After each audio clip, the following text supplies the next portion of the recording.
Wow. Spring is in the air.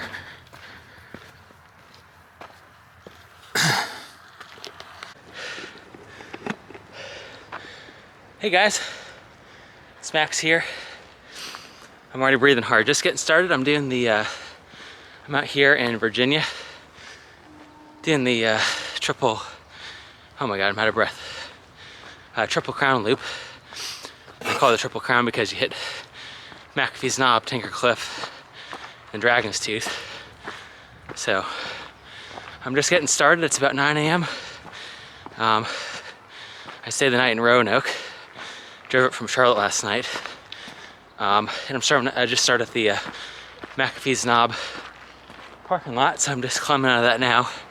And oh my God, guys, it's gorgeous. Spring's in the air, and it's about 55 degrees, and it just feels perfect.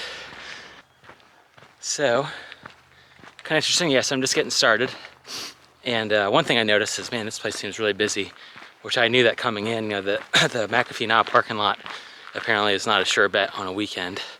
It's actually pretty big. It probably could hold over 50 cars, I think. But even on this is a Thursday morning at 9 a.m., it was already half full. So I could only imagine a Saturday once people have come in here and leaving their cars for the weekend. It'd be very busy. But yeah, there's a couple right ahead of me, and there's a couple behind me. And so it's kind of weird to start on a trail, maybe just timing, but you know, you're not starting that close to other people. So I have a feeling this will be a very busy weekend. So yeah, it's a 35-mile loop. I plan to take 2 nights and 3 full days to do it. So I'm going counterclockwise. I'm gonna hit McAfee Knob here in probably about 4 miles, I think, and then Tinker Cliffs. Wow, so this actually, I'm coming from the wrong way, but I've already come to the first shelter. It's called John Spring Shelter. So I'll give you a quick peek at it. Just kind of your regular AT shelter here. So I'm not gonna even go into it, but I really just stopped here to probably get some water. Yes, a picnic table and stuff. Yeah, so I'm just gonna walk down here and get some water. I have a feeling that I'm gonna need it.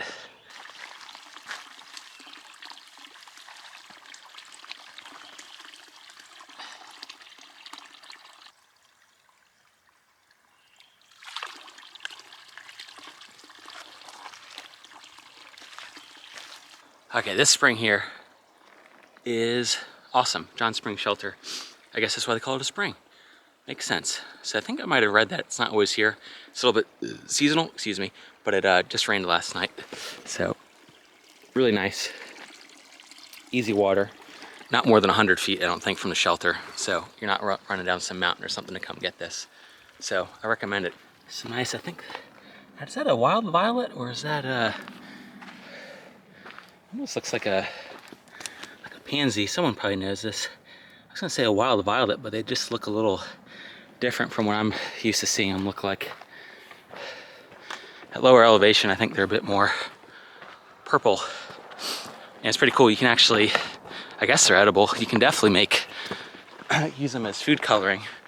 So one cool thing is, I'm not sure if those are wild violets, but you can find them at much lower elevation as well. But you can take them, pick all the petals, and then kind of like a 1-to-1 ratio. So if you pick a cup of petals, you can mix it with a cup of boiling water and let it sit for a couple hours, and you'll basically get a pretty strong purple dye out of it. And you can do stuff like, you know, make it into simple syrup for drinks by then kind of heating about an equal proportion of sugar into there. It's like a cup of sugar and a cup of water. And one other cool thing about it is, I guess it has some kind of pH sensitivity. After you boil it with the sugar, it actually will turn blue, like a lighter blue. And if you put in a drop or 2 of lemon, just keep adding lemon juice, probably only takes a drop or so, and it will switch back just very visually. So there's some kind of chemical reaction going on there. So I guess it's almost like a litmus test. Okay, here we go. Here's the Catawba shelter. I'm just gonna walk down here and show you guys real quick. Not even much of a tour, but yeah, so it seems like there's like 3 shelters placed really close to each other right off the bat from McAfee's Knob parking lot, like, I don't know, maybe not even a mile apart from each other. and maybe like and even just a mile from the parking lot, which is kind of weird. So I guess they just need a lot of capacity. Like this loop is pretty popular. So, but yeah, bear box, kind of open area for some tenting. Although a lot of rocks, I'm not sure. I mean, you know, it's just, I'd be a sissy and I'd try to find somewhere really flat. But here's a shelter. Looks nice. And ooh, someone had a fire here and didn't put it out. It's still smoking. So, oops. And there's a nice stream down there. And it looks like off in the distance there is the composting toilet. The zoom is really slow. Yes, that's out there. That's my little review of the Catawba shelter. It's cool. There's actually some trail maintenance guys. I said thank you. They're with the Roanoke Highland Trail Club, I think. And so, you know, they're volunteers, and those rocks that you're walking on, they're like a trail. They you know, a person moves that there, and they don't have any heavy equipment. So it's pretty amazing. So yeah, so 2.4 miles in. Here's a sign for McAfee's Knob. Looks like it's just another mile and a half.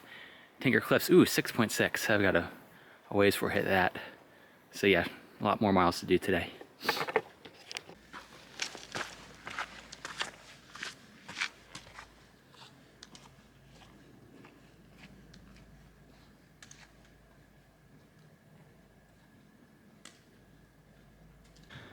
Okay, 3.9 miles to parking lot. I think I'm here at McAfee Knob.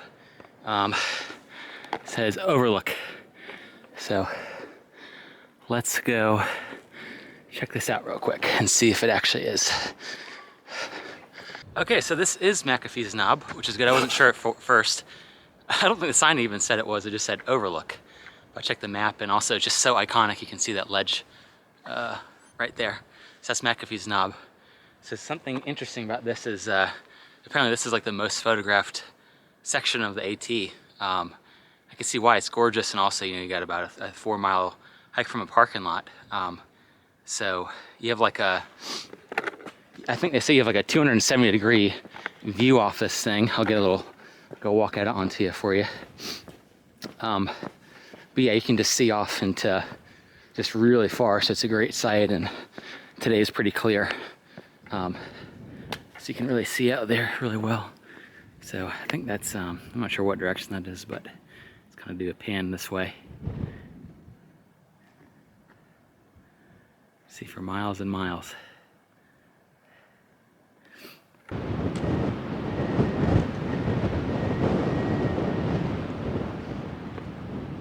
Pretty cool. I think it's also, I'm here by myself, which is nice. So I can actually kind of film and kind of feel like I've got a little tiny bit of privacy, I guess. But yeah, I was here 2012 last in my 3rd hike, so it's cool to come back, and definitely nice, really nice area here. So a little breezy, a little chilly, but I think I'm gonna continue on, and pretty soon here maybe make a cup of coffee and have like some kind of lunch, I guess. So I guess I'll get back to it. Okay, earlier I said I found a wild violet that you could make like, you know, use it for like dye basically for cooking and stuff, but that wasn't a violet. I don't know what it was, maybe like a petunia or something, but here, there's actually some real violets that I'm sure about here. But look, exactly how they do at lower elevation. So nice little purple flower, and yeah, they're pretty, I think they're pretty hard to confuse. So once you kind of calibrate your brains to them, they're not too hard to ID. There's generally a bunch of them when you find them. A lot of times you find them near water, so they're good to, they're easy to get a good amount of. So anyway, that is what a wild violet is, not the other thing.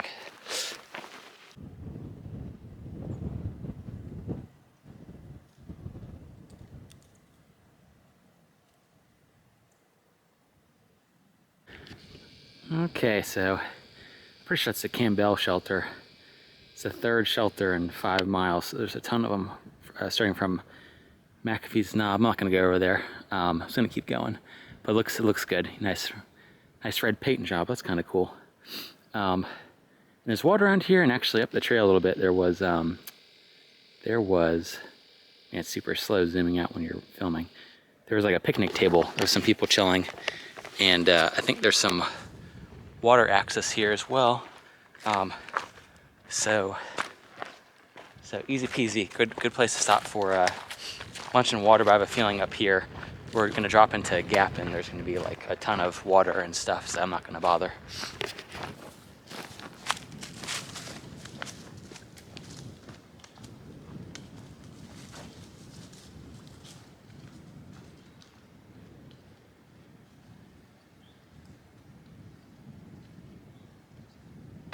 All right, just wanna, I guess, give a quick shout out to some other backpacking YouTubers I've seen doing this Triple Crown recently. And the first one I saw was Syntax.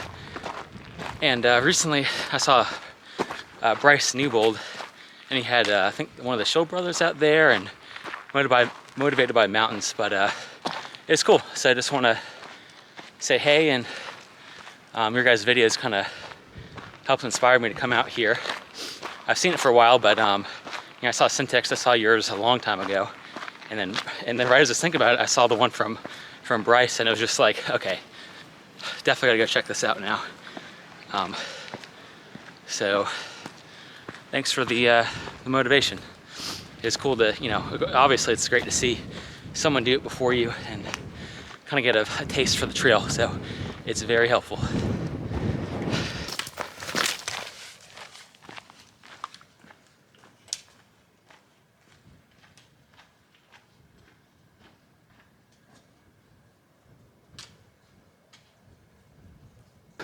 Oh, looks like we'll be doing some rock climbing or something. Holy crap, okay. Here, oh shit. Okay. Where do I go now? Aha, okay. Interesting. I'm probably just a couple miles from Tinker Cliffs. Oh my God, look at that view out there.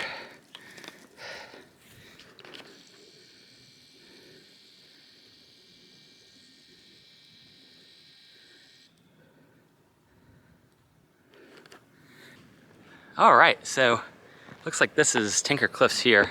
We're pretty close to it. This whole area is technically Tinker Cliffs, but it's a really great view. So this also really shows the track that I'm taking. Okay, so basically out there, that's McAfee's knob. So I started kind of over there, and it makes a big oval. So McAfee's knob, climbing, come up this ridge, and we are now, and you can see that this whole range, it makes a big racetrack. It's about 35 miles in length. So you ride this ridge here all the way around. So it's really cool. And I guess there's probably a cell phone tower down in that valley. So like I've had good cell phone service, and it's just been, I just feel like it's really convenient to come back to your car so easily.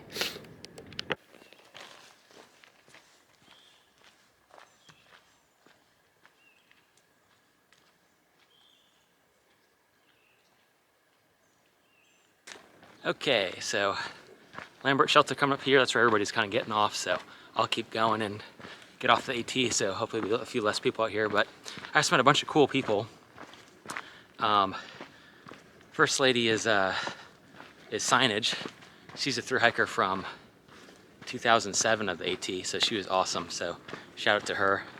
I could tell that she was a thru hiker before you know, before she even told me. You know, it was just really obvious that she'd done it, and she's been hiking a long time. And yeah, it just, you know, you can tell someone's really experienced and just loves hiking.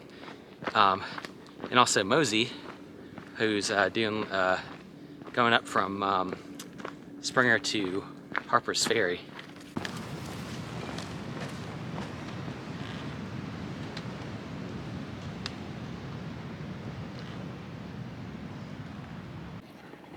All right, so I think I'm finally where I'm getting off the AT. So here we have, we're at mile probably 11. You know, my watch says 12, but probably a mile of some overshoot there. But yeah, I got the AT comes down from there, from the south, and then you can see north is that way. And I'm actually taking, this is Scorched Earth Gap, and I'm actually taking the Andy-Layne trail. So this is my little departure from the AT now. So hopefully it'll be just as pretty, and need some water here pretty soon. And just hopefully just a lot less people. I mean, I like talking to people, but I don't like rubber banding with people like constantly. And it sounds like I don't like talking to people. I do. I really do.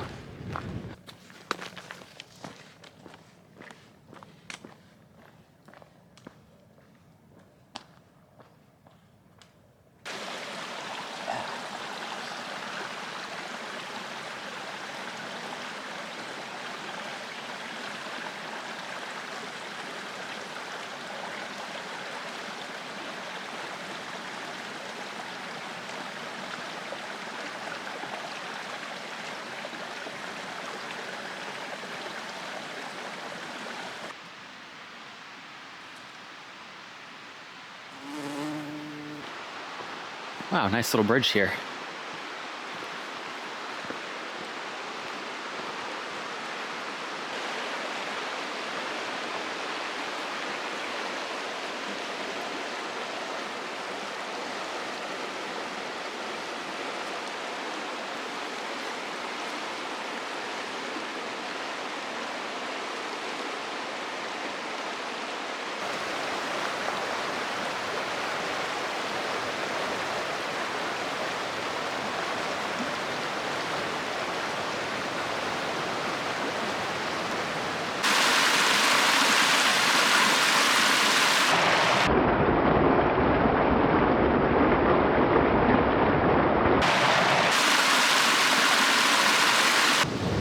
Another bridge, nice.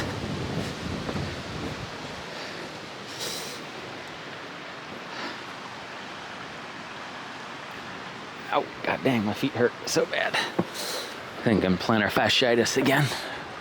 Awesome. Awesome, awesome. All right, so I actually just crossed the road. I forget, I'm not sure what road it was, but I'll put it right here when I look it up later. But anyway, it's the road crossing before you start going up the North Mountain. And I wasn't honestly sure like if there was, you know, I read that there was camping and water somewhere there, but it wasn't on Alltails.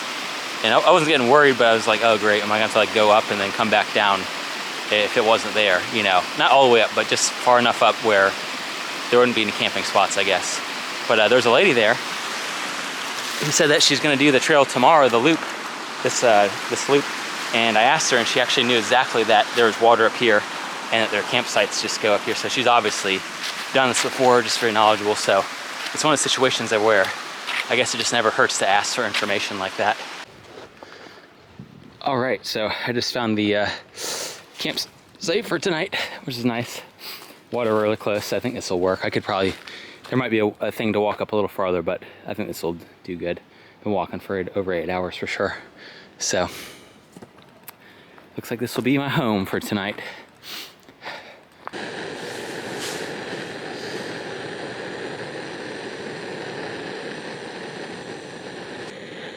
Man, it feels nice to have camp set up, that's for sure.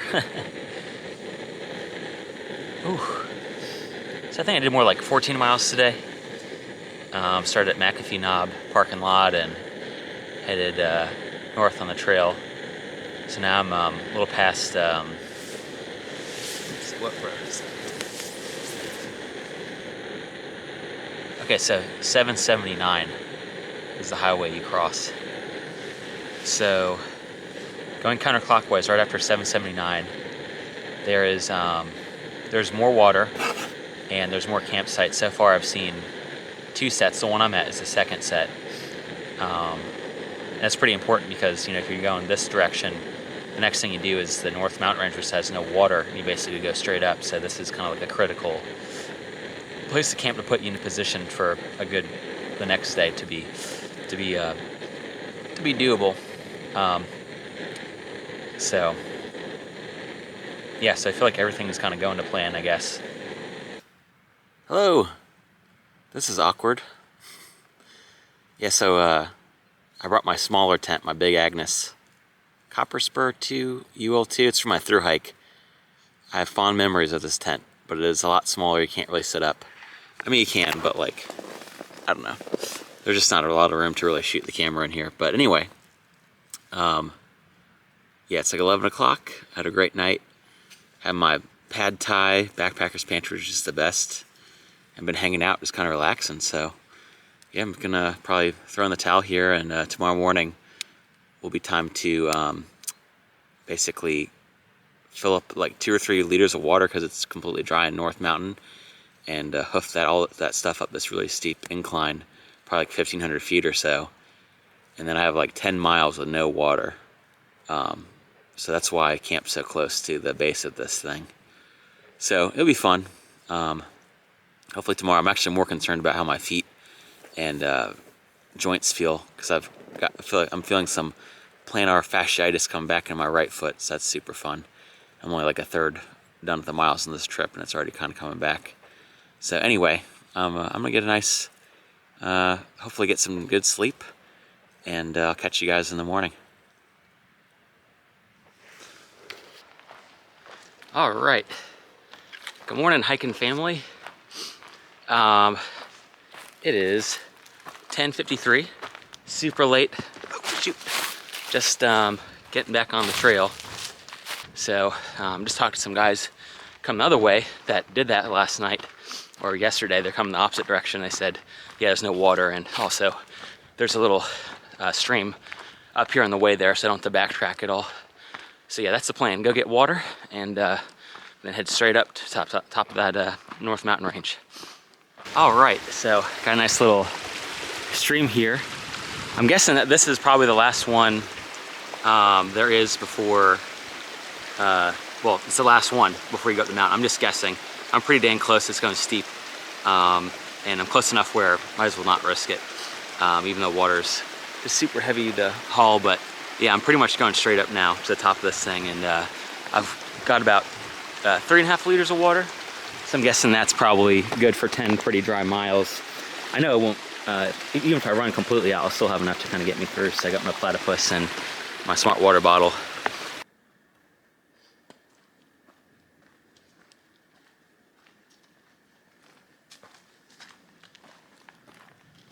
So I just got to the intersection of North Mountain Trail and let's take a look at this sign. North Mountain Trail and Andy-Layne Trail. Oh my gosh, I'll put it in the graphics. But basically, we take a left here down this way, and we'll probably have like another, I think it's like another 200 or 300 feet of elevation gain, but not bad. Basically, the worst of it's behind me. Honestly, it wasn't even that bad. I mean, it was pretty straight up. Like, I've been going a little over an hour, including stopping to get the water, and I pretty much nailed it, all that 1,000 feet pretty quickly. So it's relatively steep, I guess, but it's flat, so you can kind of just put in low gear and just kind of chug up it pretty quickly. So yeah, I guess this starts the 10-mile stretch of no water and just kind of being exposed.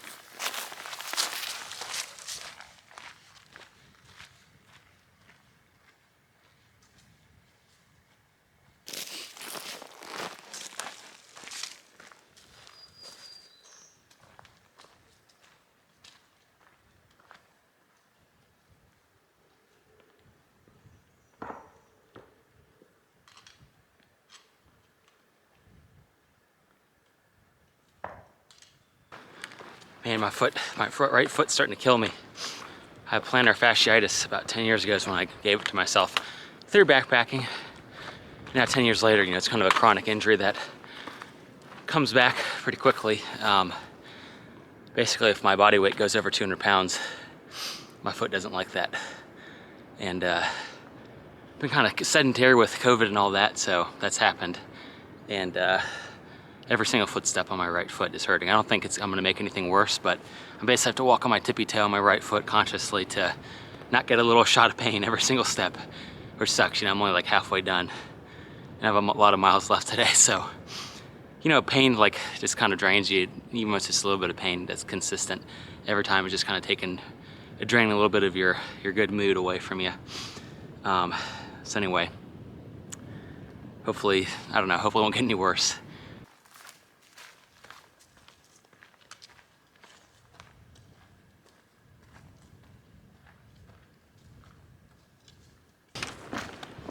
So my last Uwharrie video, my last video was in Uwharrie. I shared a little through hiking story, and maybe I'll start making that a thing where every time I go on a trip, I'll try to share one interesting story through my through hike of the AT I did in 2012. So this story has to do with, so the first 10 days, you're in Georgia, North Carolina, so it's going northbound. And my dad actually came out with me the first 10 days. And we were stopped, and we actually stayed in a hotel. I think we were, I'm not sure if it's Hiawassee, North Carolina, or Helen, North Carolina. I'm pretty sure it's North Carolina. And they're known for their beer fests, so it's one of those two. But anyway, it has to do with the food we packed. So we're packing, we're going to do the next 4 days of trail. And so we're laying all the provisions out on the hotel bed, trying to count it up. And we lay it out, and we're like, yeah, that looks fine. Yeah, we can do the next like 75 miles with just this food. So we, take off, and we get going, and then very shortly after, in about 2 days out of the 4, I think we were on trail, we ran completely out of food. And so I think it was the last like 30 miles, all I had was like basically a salt packet from a ramen noodle and maybe like a teaspoon of peanut butter. And it was the most hellacious day and a half that I've probably ever had on trail, just being that zapped. Maybe it was more like 20 miles. It was definitely like no dinner for one night and then basically no food for another. So it was definitely over 20. And so we hiked into some town, and my dad's like a fitness guy, and he's pretty like, I basically haven't seen him eat fried food or soda in the last 20 years. And we stop at an Arby's, and both of us just go nuts because, both of us had no food. And we ordered like a plate stacked high with french fries, chicken tenders, like an extra large soda, and I think like an extra large milkshake. So we probably downed like 2,000 or 3,000 calories in one sitting until we were stuffed. But yeah, so that was like a really strong hiking lesson, is about food management. And then from that point on, I never didn't pack enough food for the rest of the trip. But what did happen was I realized this afterwards is I really, after that, I carried way too much food on the trail. And I think that was just due to inexperience, and it actually takes a while to learn this, but the faster you know this, the better you're off. But I didn't really have a sense of how much food I needed per day, like in weight. And I wasn't carrying a scale with me, so every time I'll get to a resupply, I would just kind of eyeball it, get enough snacks, and then, I was through hiking, so I always had a ton of food in my backpack, regardless if it's coming into town. Like, I would come into town with probably another 2 days of food, at least a day or two's worth of food in me every single time. It's like an extra 2 or 3, probably 2 to 4 pounds I didn't need to carry over the whole trail that I'm carrying with me. And now that I've gotten older and just kind of more experienced, even away from the AT, I basically come to my own personal rule, which is, for me, in the food I pack, which is pretty standardized at this point, a lot of bars, freeze-dried meal for dinner, I need about 2 pounds per 24 hours on trail. So, if you're actually being on trail 72 hours and, it's 4 days, but half of 2 days are driving, I count that as 72 hours because it's, 2 half days and 2 full days is 3 days. And I've gotten it down to the point where I pretty much can when I get back to the car or wherever, I'll come in with just scraping the bottom of my bag, or maybe just like a half day's or less worth of snacks left, which is perfect. I mean, you don't want to go hungry, and you probably don't want to plan to come in with nothing, but I would definitely, once you get it down, theoretically it's best to basically come back to your end point with basically nothing. And that's the point I've gotten to. So anyway, that's my kind of my story about starving on the trail for 1 or 2 days, and what I did to remedy it. And it's basically, I'm too lazy to really count the calories, but you kind of maybe start at 2 pounds if you're a 200-pound male, and then if that's too much, bring it down by 10% each time until you feel like you're kind of dialed in. So yeah, that's my through hiking story and my tip for this video.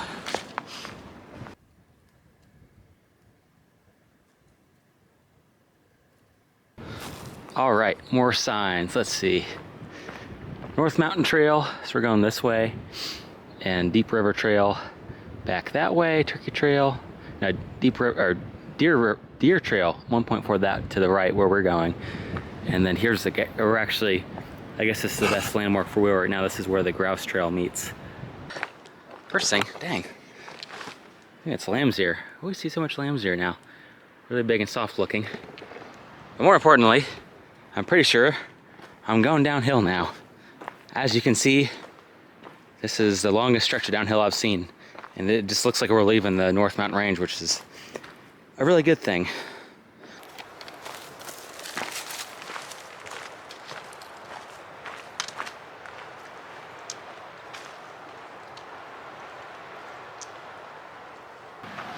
All right, here's 311. I'm crossing now, so we're at the bottom of the gap here. So now we're continuing on this trail, the Dragon's Tooth. Well, anyway, interesting stuff happened. I met some other people hiking. Luke and his girlfriend, I forget his girlfriend's name. There's something very interesting with the R. Yeah, they decided to get off the trail here and gave me some info. That was actually them. They got a ride off with another couple I saw riding horses. And so anyway, where was I? So anyway, Luke was super nice, and it's cool. You know, you meet people out here. You can strike up a conversation super easily. You can kind of just be yourself on the trail. So who knows, maybe I'll see him in the future. Okay, just like promised, just like Luke said, yeah, there's campsites right up across from the road, and they're really nice. So basically this is an intersection of the Boy Scout Trail and the Dragon Tooth Trail, which I'm pretty sure is what I'm taking tomorrow. I guess kind of going on how my foot feels. Okay.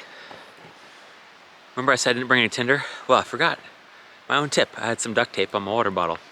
Boom, roll it in a tube, light it. It's pretty cold here, so hey, free campfire. And they already cut all the wood. I mean, looks pretty dry to me.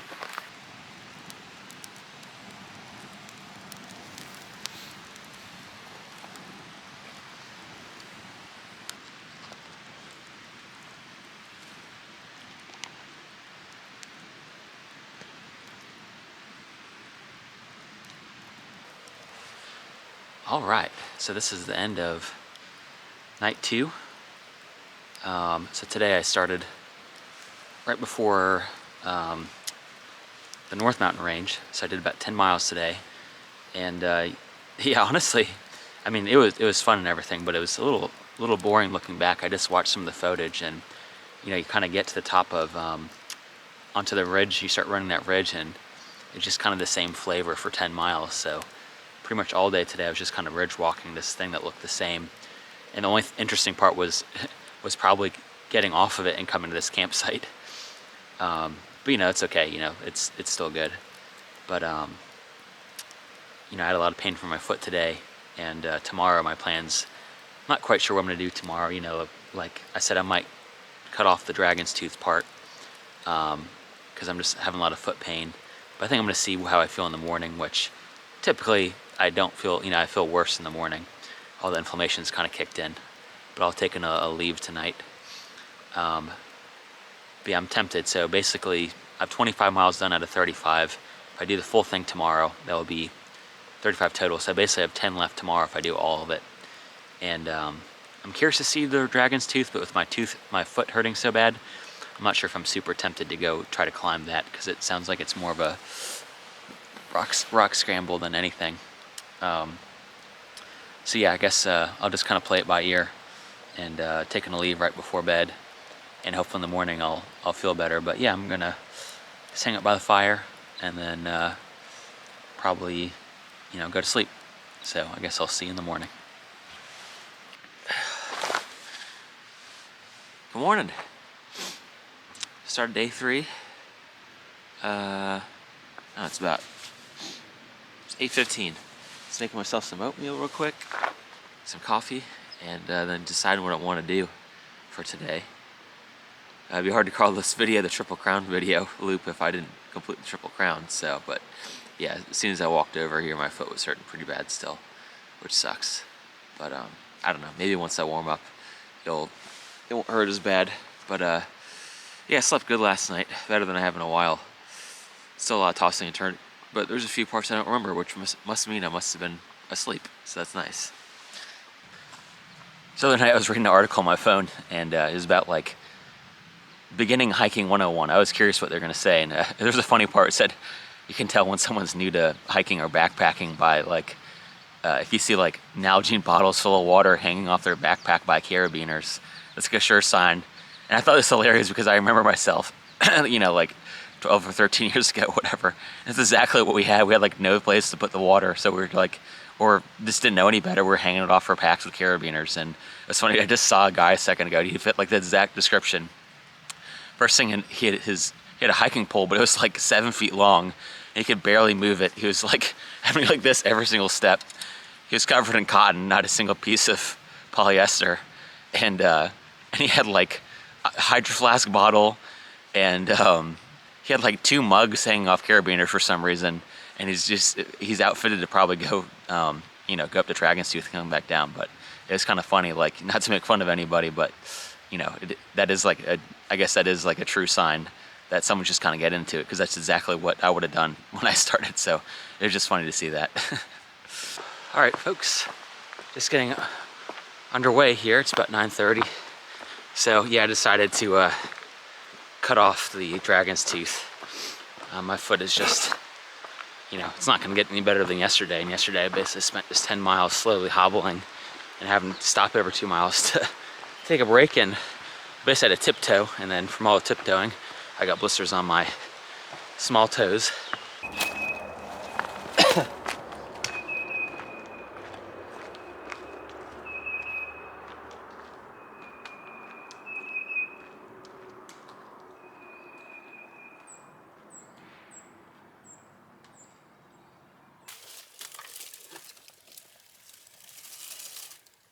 Wake up, buddy. What you doing? Must be cold, I guess. Oh, there we go. All right, I'll leave you alone.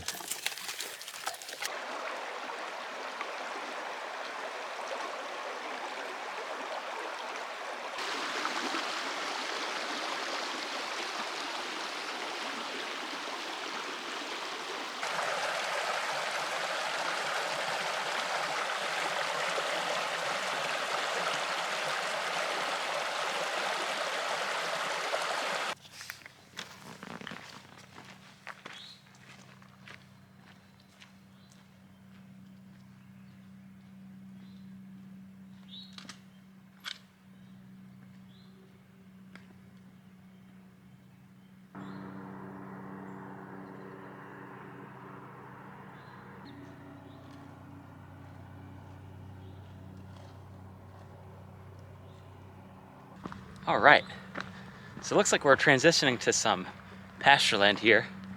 I guess I knew about it, but I don't think it'd be this pretty. It's kind of the perfect weather. I tell you what, I definitely smelled it before I saw it. It's that smell of, I guess, cows and all their poop. And then they got some big beefs in the slot. So, anywho, I think I have another 4 miles of limping to the car. Unfortunately or fortunately, I'm just honestly just taking my time at this point. I got all day to just go a couple miles.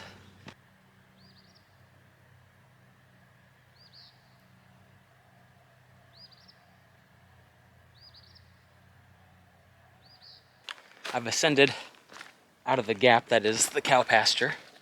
And yeah, it's a steep little climb there. I guess my foot didn't hurt so bad, it wouldn't be so hard on me, but it's pretty painful hobbling up. It's pretty steep, but I don't know, maybe 1,800 feet of elevation gain in a mile or two. But I'm up here now, so basically, other than stepping all these rocks up here, I'll basically just be hobbling all the way back to the car on a relatively, I'm not sure if I'd say flat, but you know, I don't have a lot of climbs left. Just a bunch of little tiny ups and downs.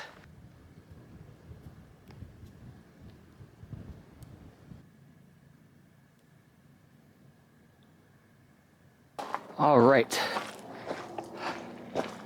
Down into the gap we go. So I think we're pretty much there. So we're gonna send into the McAfee knob parking lot, and probably way less than a mile. So it's somewhere down there. Okay, just got here to the parking lot finally, and oh my God, there's so many more cars here than there was before. Just look at, I wish I didn't get a shot of me leaving the parking lot, but it was like not even a quarter of this. I mean, this is just insane. Look at all these cars.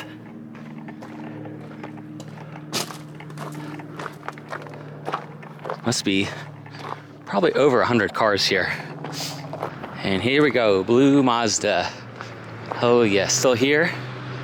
Hopefully it starts. And done. All right, guys, I guess that's it for me. So nothing but to do, but I guess drive 3 hours home and pick up some food and chill out. So yeah, that concludes my my almost triple crown. I guess it's more like a double crown. So I guess I'll just have to come back and get Dragon's Tooth. So anyways, I'm gonna get going. So thanks for watching.